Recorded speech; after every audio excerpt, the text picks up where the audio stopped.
Is the Philippines a third world country? When I was there last November, there was this crumbled buildings. People were living in this slum. I saw exactly what he saw and I was just shocked. I also discovered that, Manila has areas that look like Singapore, which is BGC or Makati. It's quite a contrast.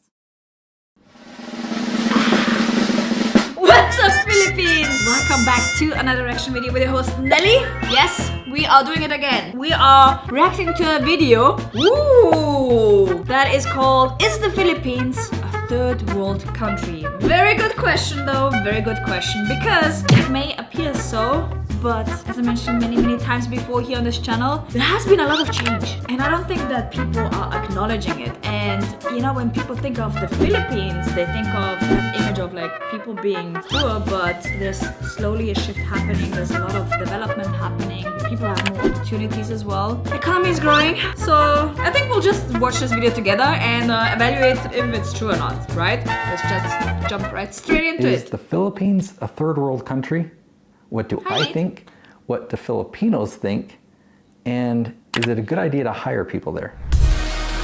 Ooh, okay. My team is also from the Philippines. They helped me produce these videos. I posted a video about why I hire people in the Very grateful for them. And we talked about it being a third world country. I got hundreds and hundreds of comments requesting that I change that and that I call it a developing country or developing nation. Yeah. And that definitely describes what I saw when I went there last November. And so they are definitely a developing country. I mean, they have the technology, they have the skyscrapers, they have the internet. My team does amazing work. They're highly educated, so they are a developing country. When I think of a third world country, I think about people that live remotely, that live in huts, that live in the jungle, that don't have running water, that don't have electricity.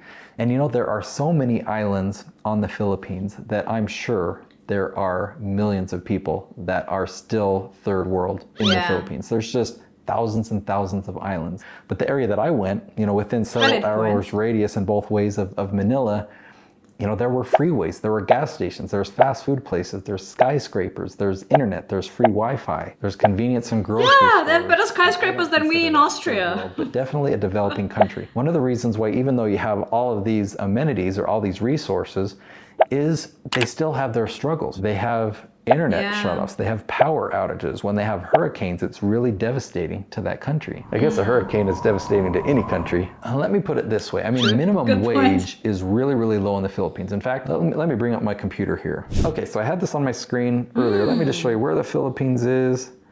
All right, we come across the Pacific Ocean. There Some we people are. don't know. Philippines, tons of islands. Apparently there's like 10,000 islands in total.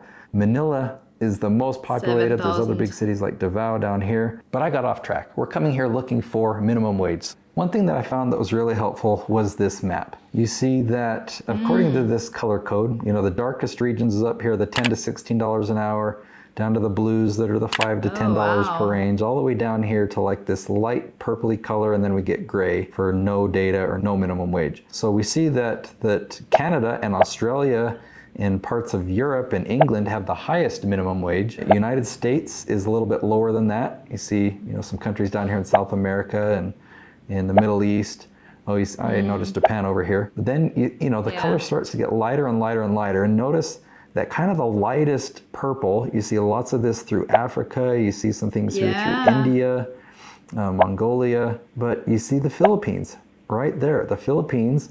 And if we go down and we check, that looks like the minimum wage of $0 to $1 per hour. So it depends on what part of the Philippines you're in. I'm sure if we zoomed into a whole map of the Philippines, you'd see that, in the heart of Manila or the heart of another big city in the Philippines, incomes or minimum wages are higher than that, but in other places it's lower. Besides the low minimum wage, it's actually really hard to find a job in the Philippines that pays really good. Now, a good job, what people are willing to do for $400 a month, they're willing to leave their home and family for 6 months at a time to go on a cruise ship or to go to another island and work a job and send that money back home. They're willing to really make a huge sacrifice for $400 a month. So that's a great opportunity if I were to step in and offer them more. Say I paid them $500 a month and they could work from their home and they only had to work 40 hours a week. and they could have a flexible schedule so they could dedicate time to family and to their hobbies and whatnot. That is a dream opportunity for them.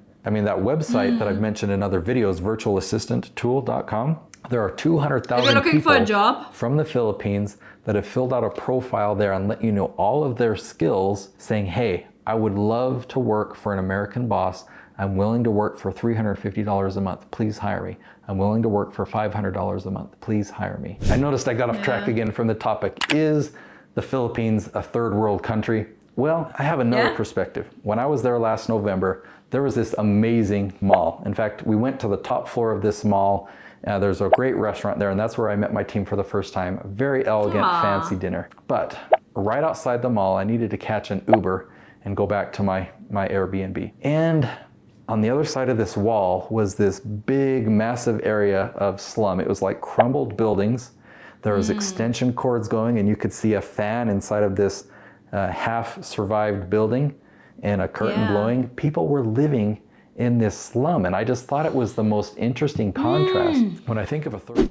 I remember having the same thoughts. I was driving through Manila and I was in a Grab and I looked outside and I saw exactly what he saw, and I was just shocked. I was really, really shocked. I was just blown away. And then I also discovered that, you know, Manila has areas that look like Singapore, which is BGC, or Makati, that has so many skyscrapers and it's so developed and so modern. It's quite a contrast. So yeah. Contrast. When I think of a third world country, I mentioned that I thought about people living in huts, but I still thought of them like being happy and thriving and having food to eat, and I don't know. The contrast was actually really surprising to me, that right across this wall from this fancy, ornate, amazing, beautiful, like you go in the mall and there's Rolex and all these high brands, more elegant than the malls in Utah, actually. And then right across the wall was this slum, you know, lots of dirty looking pets, you know, no sidewalks, no grass, no healthy trees, just all this rubble and lots of families with pinned up blankets living there. And I don't know why I'm telling you this, just kind of letting you know that there are some third world parts even in the developed part of the Philippines. And I'm sad about that. I'm hoping that the work that I'm sending to the Philippines, the money that I'm providing there, even though it's a great blessing to me, even though it's a lower amount than I would need to have to hire people like that here, my hope is that I'm helping to elevate the economy there. You know, in my small way of hiring 14 people and giving 14 people jobs. Well, with that, if you're an American or somebody looking to hire people in the Philippines, then I definitely want you to check out the website that I use. It's virtualassistanttool.com. You can dig through those 200,000 profiles and find the person that matches the criteria you're looking for, and just reach out to them directly.